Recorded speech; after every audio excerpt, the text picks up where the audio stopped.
Assalamu alaikum baditiraɓe daroɓe taskara meɗen ka tarde CGN hande bo mawde en potti ha nokkure nde ɗo gam keɓen pistende de ko ɗo sala nder CGN hawtade be tedduɓe meɗen ɓe jaɓɓeten ha ɗo kala ndeni fou kadi on mbiyama jaam Allah e kisal e nden ka won to gonɗon e no gonirɗon fou ɗo e ɗon man hawtade be karallajo am e Adamo ingénieur en jahan en dara dede komin taskani on ha ko CGN wontiri fodde ko garten jaɓɓen hoɓɓe men ɗum majum ko larani hande yakeji en mbiya joɗago korwal en ɗon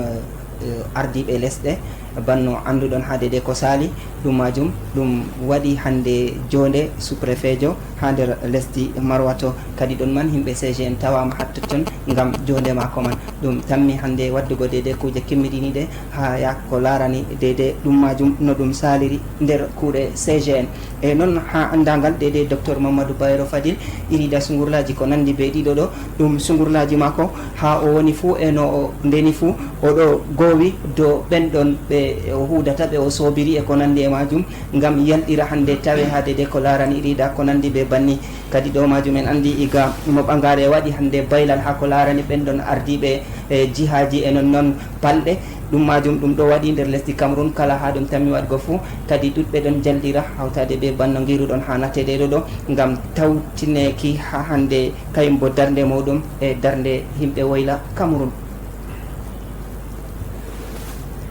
ha fahinta dede ko larani yakeji CGN ɗo tokkiti en andi ɗum kuje ɗuɗɗe masinta docteur Mamadou Bayero Fadil ɗo majum oɗo waso himɓe ha dede wasuyeji mako e kuje ɗuɗɗum ɓurna fou oɗo hawti dede rewɓe e worɓe o ɓe keɓa ɓe dara darde gam hugo kuuɗe kimmiɗiniɗe kadi ƴowdanu mako ɗon nane ha ndeni fo en ɗon giya kawte ɗe landaji e non noon tana muɗumen ɗum ɗon hawra bana ha lesdi Garwa kadi gam famugo hande dede sarwotiral hakkude mako kanko docteur Mamadou Bayero Fadil e dabareji ɗi o waddanta himɓe gam ɗellitingo yakeji mumen ha gurdam mumen ha ɓe goni fou e dede ko ɓe jogui fou dede no hani ɓe joguira ɗum majum ɗum ɗon nder dabareji mako e noon fahinta ha ko larani yakeji ɗellitingo jangguirle ɓiɓɓe e noon bo hande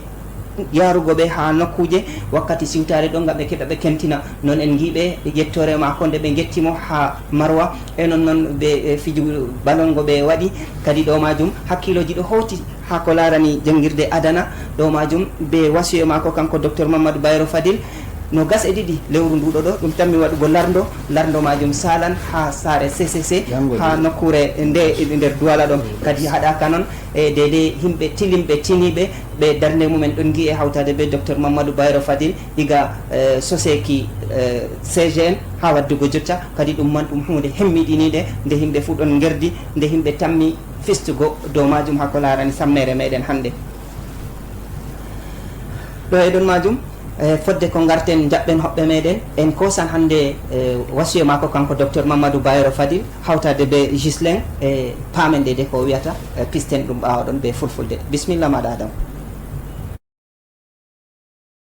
Bienvenue à tous à cet entretien de Tropique Info avec comme invité le docteur Mohamedou Bayero Fadil, homme politique et homme d'affaires que l'on ne présente plus. Le docteur Mohamedou Bayero Fadil est l'une des personnalités camerounaises les plus populaires, très sollicité et aussi très actif et présent sur le terrain auprès des populations, ce qui lui vaut beaucoup d'éloges fusant de toutes parts au point où certains en viennent à lui prêter des ambitions au sein du gouvernement. Dans cet entretien exclusif, l'élite sénateur du Nord, PCA de la Nord, membre du comité central du Rassemblement démocratique du peuple camerounais ADPC et superviseur général de la CGN, s'exprime sans langue de bois sur plusieurs sujets afin d'éclairer davantage les auditeurs et dissiper tout malentendu. Bienvenue docteur Mohamedou Bayero Fadil et merci d'accepter notre invitation. Vous venez assez souvent à Garoua et certains pensent même que vous êtes définitivement installé dans le Septentrion. Merci, c'est moi qui,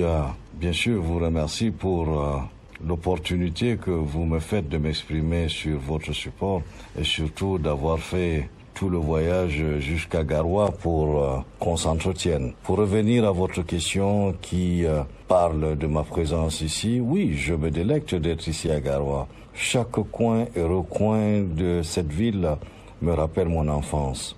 Et que dire de la qualité de la vie ici, surtout après l'embellissement de la ville à l'occasion de la CAN. Ce relooking profond procure bien sûr un confort qu'on ne trouve nulle part ailleurs au Cameroun. Je ne veux pas faire de jaloux, bien sûr. Il faut également, comme vous pouvez le remarquer, en vous promenant dans la ville, il faut noter aussi la beauté et le respect d'un certain nombre de normes au niveau de la qualité. Je pense aussi que la régularité et le sérieux dans la programmation des vols Camerco depuis plus d'1 an sont une source de motivation pour moi pour être ici à Garoua. Docteur Mohamedou Bayrou Fadil, je vous invite, si vous le voulez bien, à changer de cadre pour une petite immersion dans la tradition et les coutumes incarnées ici à Garoua, bien évidemment par le Lamido de Garoua, d'où la question de savoir quel est l'état de votre relation avec celui-ci. Oui, apparemment c'est pas si gai comme au début de son règne, le Lamido de Garoua. Toutefois, il convient d'indiquer que c'est d'abord avant tout le Lamido de Garoua avec tout le coffre de responsabilités que cela comporte. Ensuite, c'est un auxiliaire de l'administration comme d'ailleurs tous les chefs traditionnels dans ce pays. Pour faire court, je dirais qu'il est très difficile de remplacer 2 grands lamibés qui se sont succédés dans cette chefferie. 2 grands messieurs avec un grand M. Premièrement, Sa Majesté Ibrahim Abo, c'était un géant, un grand érudit. Il n'a pas eu de peine à gérer la ville de Garoua pendant près de 35 ans. Ensuite, plus récemment, vous avez donc le Lamido Ali Mayatou, dit pour moi de maestro, qui a régné pendant plus de 21 ans en cumulant avec son titre de membre de gouvernement. Son règne, sans risque de me tromper, puisque vous allez voir tous les notables, son règne fut sans anicroche, du délice pour les gens de Safada. Il était patient, il était généreux, il était attentionné. Il était un véritable sœur à l'anglaise, dont un seigneur pour tous ses sujets. Suivez mon regard. Donc maintenant, il est difficile donc de remplacer ces 2 personnalités. Le Lamido actuel n'a qu'un an de règne. Permettez-moi ou permettez-nous, nous qui le suivons, de l'observer encore avant de porter une certaine appréciation ou un certain jugement sur lui ou sur son règne. Il se raconte que vous avez voulu obtenir le titre de Sarki Fada dans la notabilité de Garoua. Est-ce vrai? Ah oui, vous parliez de ce titre de Sarki Fada dans la notabilité de Garoua. Vous me demandez si c'est vrai. Laissez-moi rire. Je ne saurais vous dire d'où est partie cette rumeur, mais franchement, vous voulez que mon géniteur de père se retourne dans sa tombe ou quoi? En plus, je ne peux pas faire ce croc en jambe à l'actuel Sarki Fada Souleimanou qui fait du bon boulot. Certains témoins vivants doivent d'ailleurs se souvenir que c'est dans mon salon, ici à Garoua, il y a plus de 19 ans, que le sort de son turban a été scellé. Son oncle de regrettée mémoire, qui était chef de famille, dont je ne veux pas prononcer le nom ici, avait opposé une fin de non-recevoir à sa candidature. Mais grâce à la vigilance et la pugnacité d'Awa Bagourine, que beaucoup de gens connaissaient, nous avions déjoué les plans qui le mettaient hors jeu. Bref, c'est un homme bien, le Sarki Fada actuel, et il fait du bon boulot. Pour clore ce débat, à mon humble avis, un Lamido qui vient bouleverser l'ordre établi est voué à l'échec. Un Sarki Fada, ça se trouve dans la lignée des Sarki Fada. Un Kaigama est trouvé également dans la lignée des Kaigama. C'est la même chose pour les Wakili, c'est la même chose pour les Kofa que vous entendez, et la même chose pour toutes les notabilités qu'on retrouve donc au niveau de la FADA. Nous sortons de cet entretien par un sujet qui fait couler beaucoup d'encre et de salive. On vous voit sur le terrain très présent, très actif, très proche des populations avec la CGN, Communauté du Grand Nord, et là, les rumeurs vous annoncent dans le prochain gouvernement. Alors, être ministre, ça vous dit quelque chose quand même? Ah oui, alors là, pas du tout. Le poste de ministre requiert beaucoup de sacrifices. C'est un véritable ouvrier de la République. Si vous enlevez le côté paillette de la fonction, non, je pense qu'un poste ministériel ne m'intéresse aucunement. Mais il y a des gens bien formés et des gens disponibles qui peuvent facilement remplir ces cases. En plus, ils ont un type de profil qui scie à la fonction. En tout cas, sans être ministre, j'ai tout eu du président Paul Biya. Toute autre nomination, d'ailleurs, en dehors de celle d'un membre du gouvernement, serait la cerise sur le gâteau. Là, on s'étonne, alors qu'à la lumière de tout le tintamarre avec la CGN, beaucoup de personnes pensaient que vous êtes à la recherche d'un poste ministériel. Alors, là, ces personnes se trompent. Si vous les croisez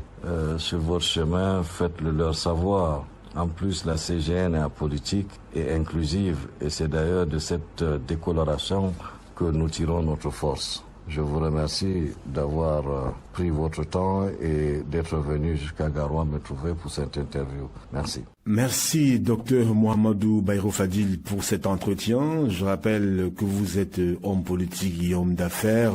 très populaire, très sollicité, très présent sur le terrain, élu des sénateurs du Nord, PCA de l'Agence des normes et de la qualité à Nord, membre du comité central du Rassemblement démocratique du peuple camerounais DPC et superviseur général de la CGN. Naam, en getti docteur Mamadou Bayrou Fadil hawtade jayndankejo Gisleng e be hande de pintinol gol be pintini ha ko larani yakeji docteur Mamadou Bayrou Fadil kaymo hoore mudum e non larani e kuje dudde de nanden haade de demgal docteur Mamadou Bayrou Fadil do e don man en kosan e tilimbe tinibe wonbe der tarde meden en don mari jungam nyamo Hamid Bello jaɓɓama maɗa jaɓi Modibbo timoɓe ono gamangoye nde hirde nam e ɗon en ɗon mari Oumar Siddi ha jungo nano to Oumar Siddi a jaɓɓama jaɓi Modibbo mi yetti on ɓe ewnandu moɗon ha Hawsa jeeɗiɗi nde hirde ba derɗirawoɗen Hamidou Bello wi nam e ɗon man en ɗo mari tiniɗo hammirawo mawnirawo e Aladiammat Bette jaɓɓama maɗa jaɓi Modibbo yaali mi yettima bo ɓe siftorgam hande bo en kiran seeɗa ha jawleru meɗen bako wowa ha Hawsa jeewi nam on jettama on barkinama ɓe notandu moɗon ɗo e ɗon majum en koosi lawol e Hamid Bello en nanɓe dede hande ko docteur Mamadou Bayrou Fadil sigani en seɗɗa ha nder taskaraji muɗum yake feere an wiyata oɗon mari deftere ndeni fo nder deftere man o maɓɓita o mema seɗɗa en nanɓe haala laamu garwa ko nande e muɗum e fodde ko nden keɓen hande bana en mbiyata daɓɓana fo ha wot ko mbiyata do toon no o Modibbo yaali en mbiyan kon hefti haɗo ɗo ko yi ko jonjata ha nder gene men walla ma ha nder gure men kanjum o hawti o mooɓi o sawtani en hande o sawtani bo ɓe ɗemgal ajaminkowal ɗo en kocan seeɗa nder man ɗume jonjata ɗo jonje jonde maako Garwa ɗo bana ko wot ko yiɗi ha nder saare laamu Garwa ɗo jonje dedei kawtal meɗen ɗo bana ngal o yiɗi kangal ɗo ngal ɓamtamo ngal yaramo ha nder gouvernement en mbi to o jaabake nder ko jonjata man o heɓi fuu ha ɓe jagorɗo leddi ɗo toni ɓeddari wonan ɓeddari men lattunagal gouvernement kam o wi bana to dow tawi mappa Allah ma o gatore ɗon ka wato sewo mon yaɓan sewo amma to ɓeddari on lattoto nder gouvernement ha faamu am kañum kankam o taskanaki ɗum ngam woodi marɓe suusol kuugal man o ɓe mbi jiiɗal wargo kuugal man amma ni to latta ɓeddari mon ɗo laranayi gouvernement kam dokka ɓeddari mon nga jaɓɓama ha toon ɗum dumri wari tawi kakjima ɗum sigi maati manda maati sukkar maati kosam nam ɗo ni o wi ko panni nam woodi a yettama to ha faaɗo laamu ɓe giɗen ɓedda seeɗa en gartan ɗon inchallah en gartan giɗɗen e Oumar Siddi e ayi ɗum hande ajaminkore wolwa giɗɗen tan gartana en ha daɓɓana fo ha haadede moggal konnguɗi docteur Mamadou Bayrou Fadil ha ndeɗo jonde dede jonde mako nde o waɗi hawtade ɓe ɗum mbiyeten piltero kubaluji Gisleng wolwani kuje tati Modibbo dede jonde mako ha lesdi Garwa ɓe beltinari mako nder lesdi Garwa o aranol man o sappi ɗiɗaɓol mako dede ko jonjata hakkunde mako ɓe dede laamu gargajiya lesdi Garwa tataɓum bo jonde maako ha lesdi Garwa ko larani CGN kugal ngal o huwata hawtade be CGN ko hawtade maako be jawmi lesdi be gouvernement kam en pistan ha aranal de ko larani jonde maako ha lesdi Garwa ɗum yimɓe duɗɗini o huuci Garwa o yayana Garwa o wiyago Garwa huucugo Garwa ɗo Garwa ton o daña Garwa ton o ƴiwde maako woni hande Garwa heeɓi bote ɓe fijugo tawre kosɗe mbiɗen kan 2021 lesdi Garwa wooti heɓi laabi lesdi Garwa wooti o wi bo heɓi ñiɓaloji man bo ɗiɗon caɓɓana dow dey normeji ko mbawaten wiigo de no ñiɓaloji hani ñiɓirte de no terenji man bo ɗi kaani ɗi gaɗe o wi ha o yaɓata kosgal maako nder lesdi Garwa fattude ɓaawo fattude ɗo pat ɗum seyo ɗum ɗo siftinoramo nder kaku maako oɗo seyoroɓe joɗago ha lesdi Garwa ngam Garwa ɗo welanimo ɗo siftinoramo bo nder kaku maako ton cotti ha de bote lesdi Garwa nga o sappi o wolwi de jonde maako hakkunde maako be laamu Garwa ɗuuɗi heewi ɓe ɗon mbiyanamo o yiɗi sarki fada ha Garwa to o wi laamu Garwa ɗo ɗum laamu ngol ngu ɗo huuda be gomna Cameroun ba laamiɗo jonta o wari jonta kanko bo o gooto nder huudoɓe be laamu Garwa o gooto bo mo Allah yowi alkawal amana lesdi Garwa fuu o wi to deydey ko laarani laamiɗo man ɗo kamɓe yimɓe siyasa wonɓe ha lesdi Garwa hakkilanan ɓe ardiɓe huwanoɓe lesdi oɗo man nduuɓu waɗi ɓe accanamo wakkati de o laara kugal muɗum de no heto o hitoro ko huwata amma ko o sappi ha ko laarani laamuji kuje ɗiɗi e modibbo aranal man o wi laamiɗo Ibrahim Abbo laamanake Garwa duuɓi 55 ɓe laamiɗo Aliyum Hayatu kañum bo laamake duuɓi 15 no gas e goo to hawti ɗiɗi ɗo en keɓi duuɓi 56 o wi kamɓe man ɗo laamɗo noon sañjaɓe noon huwa de ko ɓe kuwino kam ɗum hunde ƴamande wakkati ko waɗi o wi ngam ɗum lamɓe ɓen ba derɗiraɓe ɓe gayi ɗum lamɓe ɓen ɓe heɗitittoɓe ummatore ɗum lamɓe ɓen ɓe enɗoɓe ummatore maɓɓe ɗum lamɓe ɓen bo Allah riskiɓe muñal ɗum lamɓe ɓen tilimɓe ɓeɗon jaari lesdi Garwa ɗo yeeso duuɓi 56 ɓeɗon jogi ngu nder gongaku nder adilaku ha heɓa iranta maɓɓe ɗo ɗum hunde ƴamore wakkati to en gartani ha metalol sarki fada ngol ɓe mbiyantamo o ƴami o wi ɓe accamo o jala jalore man nde ŋanco ko waɗi ngam kanko o wi sarki fada jonta mo lesdi Garwa mari mo mbiyeten Souleymanu ɗum goɗɗo maako ɗum goɗɗo on mo o walliti duuɓi 19 ha ɓe metani ngam on man weldey be bappaño muɗum to en lorni duuɓi 19 nde ɓe gaɗi jonde maɓɓe nde famille ɓe mbimo ɓe dokkitita laamu bappaño maako man yerdaki ka kanko waddi sulhu o wi be goore ha salon maako duuɓi 19 kamɓe ɓen jawri ɓe gurin ɓe lamɗo Garwa mo yaake man ɓe mbi ɓe dokkita Souleymanu ɗo jogiti laamu Souleymanu ɗo andi darja laamu gargajiya Souleymanu kay gamma Garwa ɗo huwana Garwa de ko laarani premier ministre mum kay gamma ko banno hani sarki fada laamuji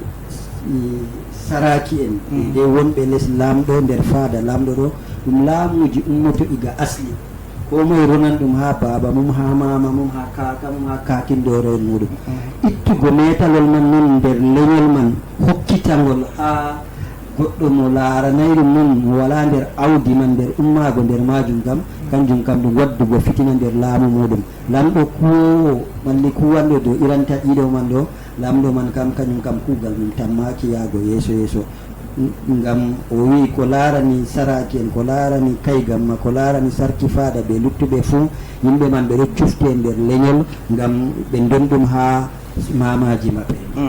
o ɓesdi ha fayi nder boliɗe maako mbiɗen tataɓol ko laarani jonde maako ha lesdi Garwa ɓe ɗeɗe ko CGN huwata CGN ɗo waɗi en pilti duwala fuu hande en cotti duwala en mbi en pilti lesdi Cameroun fuu en ɗo kuwa ha extrême nord mbiɗen en ɗo kuwa ha Marwa ha Garwa en ɗo ñiɓa ɓulli en ɗon ballita jangoɓe l'école Talakay ɗo kuugal CGN kanjum bo juɓɓinimo Garwa oɗo huwa nga o hedda ɓe terɗi koyno enda ɓe o wadda ballal maako ɗo o hirliti kanjum o huwata to kugal man ɗo ɓe mbi oɗo huwangal ngam ha o warta ministre ha nder gouvernement jawmu lesdi meɗen Paul Biya o nasta nder faada muɗum o wi dedei fonction nga ministre ɗum fonction ngan ƴamanga wakkati ɗuɗɗum ɗum fonction bo marga yimɓe ɓe ɗabiyaji muɗum dedei kuwata kugal man ba derɗirawo men Hamidou Bello wi o wi kanko ka o huway ministre bo o heɓi kuje pat ɓe jawmu lesdi o mbiyeten président Paul Biya oɗon mari amana muɗum oɗon mari hoolare muɗum dedei signature nga signata hokkita mo amana ɗo signature je Allah andi noyi o PCA ha anor o membre comité central RDPC ɗo suhlimo bo cuhle goɗɗe o wi kanko ka o heɓi dedei ko ɓi adama heɓata ha ɓi adama fo ha jawmu lesdi meɗen ɗo ko larani hoolare be mangu be neɗɗako ministre kam kanko kana kanjum o yeloto woodi yimɓe kamdani ministre ko amma oɗon mari hoolare be jawmu lesdi to ewnimo bo nga o huwa be muɗum dedei ko yarata meɗen yeeso ɗo bo oɗon maɓɓiti dammuɗe mako oɗon taskani ɗum ɗum mbawetemi wi ko dedei bonere mako no ɗum bo mi yejjiti nam a yettama Oumar Siddi Alhaji Hammat Pete en nande hande oɗo wiya ko larani sarwotiral ɓurna fo he oɗo udditi noppi mako e nonnoon bo dammuɗe ɗo maɓɓiti oɗo hokki bo juuɗe hande ha kanuɗo waɗego ha nokkure fu to latake sarwotiral waɗi ko mbiyata en dow tan sarwotiral mako hakkude mako kanko be hoorejo lesdi yo metti Modibo iyali ayi ba o wi ayi sarwotirgo be ardiɗo lesdi o na ɗum bana sarwotirgo meɗen ha renima ɓe carwotiran wala mo andi kamɓe tan gewtita ɓe carwotira ɓe kuuda dedei kuuɗe maɓɓe ko ɓe kuudata o holli en bo ɓeɗo kuuda ɓe ngala wala probléme ko ɗume ɓeɗo kuuda to oɗo jawmu lesdi man on wimo war o waran o wiyata o yiɗa amma kañ ko ka o ɗaɓɓitay je ko ɓe kuudata man ɗo he'imo so amma to on man on wimo war waɗu ni bo ɗo bona o sarata ɗum ɓesdari amma je o hudata be ɗo he'imo wala ko yelorto ha o warta ministre malli ni oɗo ɗo kanjum kam coté man en ballina ngam o laɓɓina en tal giɗɗo nango banni man be mo yiɗa fu nana o ɗaɓɓitay oɗon huuda be jawmu lesdi man bo ɓeɗo carwotira so ɗaɓɓitimo o wara bo ɗo bo o waran o salatako ɗo kam ɗum laata ɗum laaɓani ko moye ta goɗɗo numayo janggo loro ɗaɓɓita haala gotka feere ha dow man to miɗi ha laamu garwa ɗo en nanɓe o wi aslima laamu ɗo kala laamu fu ɗon mari yimɓeji muɗum je dedei kuudata be laamu ɓe tawi ɓe bana jotta ministre Issa Ciroma baaba mako Ciroma Garwa baaba mako nde maayi baka mako hooci nde baka mako maayi jotta ɓe dokkitimo Ciroma ko Garwa toni nane ma on faadama e nder faada on goni ali kanjum o wi nder alignement to nder faada man gonɗon kam o kana ɗum wala hunde ɗaɓɓita sectare o ha ɗaɓɓita ha heɓa o wala nder man na ɗum fami man to bo il faut que yimɓe itta ɗum ha hakkilo mum ɗo na ɗum hunde ko laranimo kanko ɗo wonay nder aligné yimɓe faadama en laamu hande saraki en lamɗo ɗo la kanjum bo yimɓe man je ɗo woni nder cercle man ɗo kamɓe bo ɓe ɗon ɗo bo yimɓe gurtinaka ha hakkilo mum dedei ko ɗon joƴƴini o yehi o ɗaɓɓiti laamu ha Garwa o heɓay laamu noyi inde man noyi sarki fada o yehi o heɓay kanjum waɗi ni kanjum waɗatani ɗo yimɓe itta ɗum ha hakkiloji mum paama bo ɗum ɓe anda moyon bayro to ɓe ɗaɓɓiti andugo mowoni bayro Fadil ɓuran nan ɓe dow wigo yo hande tara yaha wiya o ɗaɓɓiti ni gam a yiɗi ha a wadda fitina ha nder haalaji a sabota goɗɗo ɗo a wara wiya ni ɗo ɗo ɓe cotti kañum ka o riwani o wolwi laɗka tal mo yiɗi nana mo yiɗa bo mo yiɗi nana jaɓa mo yiɗa bo acca amma kanko ka o wolwi ɗiɗɗo toñande bo ya toño toñande mum woɗi a yettama Allah jammat pete Hamid Bello Fintu mbiɗen hannde hakko larani en nanɓe docteur Mamadou Bayero wi o wolwi inde bamuɗum ha nder bolle makko o wiida yadake deydey ko doggata juttaman ɗo ɗum ijjanno hannde ko waɗi o sappi dottijo makko bon ko sappi dottijo makko en mbani wiigo o wi to jotta bana ɗum jonjata ɗo ni ɗum lattum hewtoon dottijo makko wurtoto no hawrire muɗum donc gam ɗum lattake kamɓe nanon ɗabbiya maɓɓe dottijo makko ɗo ɗabbiya muɗum ɗo wallugo goɗɗo fof a heɓta babal mum bana ha laamu to a yiɗi laamago walla ma heɓtan bana o wi a tokkoto hunde fini tawi ɗum hunde moɗon ɗo ɗo noon ba dottijo makko roni e kanko bo noon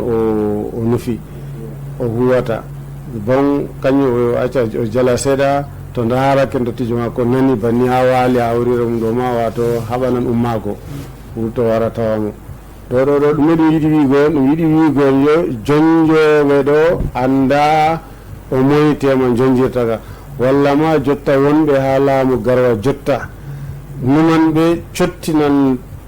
faada ɗo ha nga woni koranga ha goɗɗum ɗon bo on bo ɓe anda nonmanno to nonman waɗa ɗum ayiɓe ngam hunde kam fini tawi on woni bona lamɗo mon wari tuwi tawi baba mamum lamɗo ɗo laami ɗo ɓe yamman ha faada on bo banni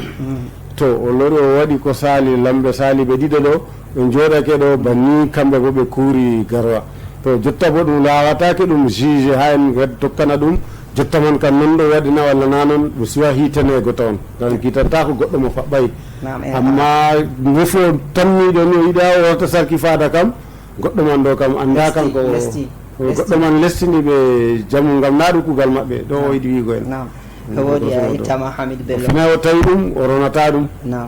yettama Hamidou Bello haɗɗen en mbi en ɗon kawri hannde sammere meɗen kuuɗe CGN ɗon majum en giiɓe docteur Mamadou Bayero Fadil wakkati hannde nde ɗum waɗi laamu garwa o gaɗɗo hannde ummatore ummiga duwala ɗo ɓe jeehi ɓe gilli lamɗo ɓe ciyake be muɗum ñande feni julgo jumɓare ha julurde muɗum tawi ɗum kayum ardi ɗo majum ɗum ɗon nder kuuɗe CGN hade de ɗellitingo yakeji jokkere CGN ɓe woyla nanema en mbi CGN kam ɗum ɗellitingo kuuɗe fini tawi meɗen min go ummatore man yaha tawi ha laamu garwa man huuda be maako wallitamo yakeji maako waɗa yelwata man ɗo kanjum ɗo ɗum ɗon nder ɗabiyaji CGN en paamo boɗɗum ko wi kanko wonayi nder ɗumani leñolngol sarki fada amma o goto nder ɓiɓɓe woyla Cameroun o goto bo nder walloɓe ɗabiyaji woyla Cameroun hanne to nde garwama ko lay haɗo min jaaɓe ɗum tawan pucci 50 o waddi ngam ɗellitingo fina tawa meɗen ha woyla Cameroun minen kam ko tawɗen ha ɗabiya meɗen ha woyla kam en tawɓe nagge en tawɓe mbaala en tawɓe pucci laamu kam ko jooɗi ɗo huuda be pucci kanko kam o yaran yimɓe deydey ko wallititta laamu meɗen wallititta fina tawa meɗen ɗum laarani ɗum lamɗo garwa ɗum laarani ɗum saraki en ɗum laarani lamɗo jontajo artuɗo ko garowo ha fina tawa maɓɓe deydey Hamidou Bello wi e deydey ko huwata nder CGN ɗo nder ɗabiyaji Alaji Abdoullahi Fadil ɗum kam min fini min tawi wallugo fina tawa ɗo ha laamuji be ha modiɓɓe meɗen fuu to ɗum kuugal man hannde o huwata oɗo huwangal bo hawtade be CGN ɓe ngal laataki bo ha laamu garwa tan to on gi julde suuma e ɗo o jaɓɓiɗo lamɗo Marwa jaaɗo ha maako oɗon deydey watani hakkilo maako hawtade be CGN deydey ko ɓamtata daraja laamuji meɗen fuu to on daari mayti waɗi ha lesdi ɓogo o jaaɗo o hofni lesdi ɓogo hande laamiɗo ha ɓogo ɗo oɗo hakkilani ɗum kanko kam deydey ko ɓamtata darja ɓi woyla Cameroun deydey ko huudata be neɗɗaku ɓen ɓe Allah ardini deydey jonjata ko yarata en yeeso fuu oɗo wadda ballal maako ngal laati ɗum ballal ngal andal ballal ngal wadda moftango ɓe yimɓe ballal ngal halkuru hunde ɗo kam ɗi kam oɗo waɗa ɗi amma wala ko ƴami Modibbo ni mbaweten nam woodi a yettama e Alaji Jammat Pecce en mbiɓe ha nder deydey ko o yuɓɓini oɗon nder en giiɓe hannde e yakeji sous-préfet en mbinoɓe ɓe bayli sous-préfet en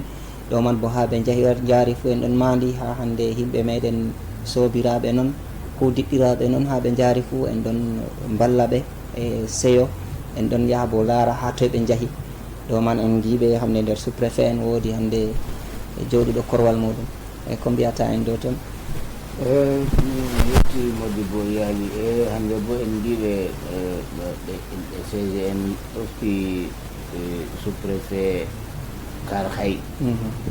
Mamadou Bello ɓe hestalimo sous-préfet Kar Hay yimɓe CGN ɗoftimo ɗo ɗum ko CGN woowi wadgo sous-préfet en ngam CGN ɗo huuda be lamɓe wakkere gomna ɓe lamɓe gargajiya donc CGN wala suwa be ɗumuy to ɗum ɗi woyla on heɓi ardungal ko ha toy CGN ɗo huuda be maako to yiɗi o julɗo to yiɗi o tana julɗo to yiɗi laamu maako laamu gargajiya to yiɗi laamu maako je laamu nasarawu CGN huudan be man be maako kanjum waɗi CGN ɗon yaha ko toy jotta bo délégation je yehi man ɗo délégation umminga garwa marwan yaguwa ɓe kawti ɓe jeeyi ɓe pottiyata ɓe gadi délégation ɓe ɗoftimo ɓe estalimo ɓe tawa ha installation mako nayi hunde man hunde tilinde nde kombi yeloto tebgo na ha mako bawtan ɗum feni na ha mako bo ɗum haɗata ɗumde on CGN kam nder programme ko a andi hunde on nafoore nde wallata ɓi woyla kam ha o woni fuu CGN wallitan to yiɗi ɗum balla wargo yimɓe jaha ɗofta bana ɗoftimo ɗo to yiɗi ɗum balla wakkere kuugal feere to ɗum balla wakkere hunde to ɗum balla wakkere dabare CGN ɗon kanjum won kuugal mum kanjum huwata sam to ni ɗum ɓiɓɓe woyla kam nam Hamid Bello en ɓuuray minti jeɗɗi luttani en koma yaago jeetati ha en maɓɓa taskara meɗen kaade ɗo en mbiɓe bo hatto en jooɗi en bolwanan CGN ko bolweten ɗo heewora en kadi ha darde men nde hannde en mbi en toggiti ha ko larani yakeji janguirle fou CGN huwi dow janguirde iga sosego mum ha waddugo jotta hannde bo ha wetingo hannde CGN man ɗo taskiti waɗan yuɓɓinan lardo ngo adana wowgo waɗego ɓiɓɓe ma ɗo tawe ha totton amde Alaji Hammadou Bette ko mbiyata en dow totton keɓen kebbinende de fandu meɗen. o mbiyan janngo lardo ngo rattrapage waɗan ha CGN janngo to jam no gasa lewru août lardo waɗan en matino diga ko siwa marɓe haaje fuu gadda ɓiɓɓe muɗum ko ɓe ƴamiɓe bo ɓe darda ɓikko men pasguel fuu ya janga wala ko ƴama to ɗum janngo to jam ɗum waɗata no gasa lewru août to en mbi min ɓikkon amin ɗon toon ɓinguel am ɗon toon diga segon ha hikka ɗo heeɓi probatoire to yahan terminal to ko nandi ɓe maɓɓe bo jour e ɗo man ɗo en giɗi de lardo ko arti waɗano ɓikkon man pamdi donc ɓe dokki ɓe sa'a ɗiɗaɓa ɓe gara ɓe gaɗa lardo mbiɗen ban janggo en matini deɗiraɓe dede ɓe ɗemgal fulfulde ha jawleru hawsa jeeɗiɗi to en mbi bo nanɗo fo matinata ɗum e taga wakkati tan heɓɓotiri janggo ɗo ɗum waɗan to Allah muyi to ɗum yaraka yeeso fayin to yimman gaɗi kam wuuɗi kam ɗum waɗan yo to yimman pamdi wona kadi foti ɗum laare nde wakkale koman bo luttiɓe asaweje ɗiɗi to ni kadi mbawaten wiigo Oumar Siddi en ɗon bolwana haala janguirde adana ko nandi ɓe de ballal docteur Mamadou Bayero Fadil e noon fedde CGN do jokkodiral enɗam hakkude maɓɓe ɓe adana ko mbiyata en ɗo toon ko mbiyanmi en kam ko dede en ɓesdan ko derɗirawo men wi CGN ɗo ɗum mari wuttudum mbiɗen nane mandu janguirde man bo hawtade ɓe mbiɗen collège adena en ciftinora yimɓe balle caliɗe ɗo woodi passeport ji gaɗanga woodi ɓikkon ɓe CGN janguinta keeɓi bourse jahan jangga yaasi lesdi ha Turquie ɓiɓɓe bo men ɓeyɗen ɓiɓɓe woyla Cameroun ɓe paasi to woɓɓe bo composi paasi premiére dillan terminal to ko mbiyeten haɗon ɗo en ɗo ciftinora yimɓe CGN ɗo yoɓana ɓikkoye ɗuɗɓe mbiɗen hakkude marwa ɓe garwaɗoɗo dede jangoɓe ha collège adena ɗo ɓinguel fuu yimɓe paama boɗɗum boro 250 CGN joɓanta ɗum ɓikkon man bo na goto na ɗiɗo na sappo na nogas ɓe capanɗe ɓe temeɗɗe to ɗum ɗo continue bo compose oɓe janggo man ɗo woodi artuɓe compose paasi go jeego e bo to paasi hawtan dow maɓɓe to ko giɗɗen famtingo ha yimɓe objectif CGN je heɓgo docteur en bakinta ujunere ha yarugo doro duuɓi sappo ɗo kanga man nga ɗo huwe ngam jonta kam bacheli en gurtake ɗuɗɓe dilli yaasi lesdi ɓen man to ɓe jangi duuɓi jeɗɗini ɓe gartan docteur en e chaque année hitande bo fu CGN ɗon nastina ɓikkoye bakinta sappo ha yarugo no gasa collège adena e ɓinguel bo fu boro 150 manaman ɗum ɗon ñama CGN million 2 be reeta hitande fu ɗo en mbawan wigo de ko larani hawtade be collège adena hawtade be docteur Mamadou Bayro Fadil be kore ma ko mbiɗen dadirawo meɗen Habiba Bayro e ɗiɗi reeta million sappo e ɗiɗi kañum bo woodi de ko huwata ha lesdi garwa ɗo de ko wallititta ɓiɓɓe atime en ɓe ngala dalila jangugo l'école en jiiɓe ɗum ha émission ji men passé ɗo kanko bo woodi ɓikkoye ɓe ofti joha en atime en yo yoɓanta l'école ngam jeten l'école primaire ha meɗen ummago ni ko yarata sil ha yarugo semde de kan sacrifice man o watta hawtade be gori ko hawtade be CGN ɗo ɗum hunde ñamore yimɓe million sappo e ɗiɗi pamarum man hitade fo ha yarugo yeeso wodi a yettama e Hamid Bello en mbiya to Adamou Sadou to wodi mo woni ha ɓoggol min foti min hosa ɗum to wodi mo woni ha ɓoggol ko ha WhatsApp amin min foti min kosa ɗum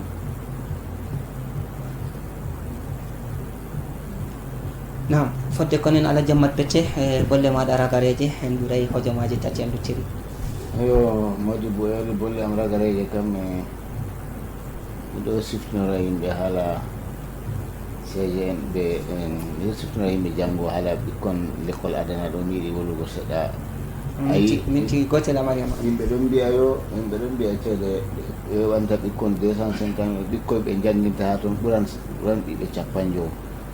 na ɗum ɓiɓɓe sappo noon na ɗum ɓiɓɓe nayo na ɗum ɓiɓɓe jowo ceede man ɗuɗɗe en kam mi yiɗa wawata waɗgo lissafi man amma mere an kam to a woodi ɓinguel ma a waddi ɗum ɗo ko dara ɗiɗi ɓe ƴamat CGN ƴamatama hocca ɓinguel ma waɗa landoɓe ko aɗum ɓe jara ɗum yaha yawunde ya nasta l'école ñaman yaran waloto ha toon ko ɗume sey to l'école ɓaali o asa mum dilla to paasi continue to ɓawɗon bo ko miɗi wigo yimɓe CGN pat ɓe ummoɓe daro CGN ɗo ɗuɗɗano yiɗi ɗanago en pinditinaga en puɗɗita kuɗeji meɗen banno en mbowi hurugo en continue gam miɗo ɗo en puɗɗi ɗanago seɗɗa seɗɗa dikka en pina yaake fingo waɗi en andi duumol waɗi noon hande duumol man ngol wari ngol ɗo haɓana salago ɗon dikka en pinta enen bo en ummo en daro bana en darino nane en kuwa CGN ɗo no hani huwa ɗo o bolle am ragareje na wodi a yettama Alaji Hammadou Pete be konngudi maɗa en maɓɓirta taskara kaɗo ɗo karallagal en ɗo mari Adamou ingénieur banno mbireten e kala laarawo Hawsa jeɗɗi ha woni fuu min mbiɗum min getti on ɓe watango amin hakkilo ha warande to jawmirawo tawni en jaam en pottan fahinta ban wakkatire ndeɗo ɗo en bolwana ko larani CGN. Assalamu aleykum.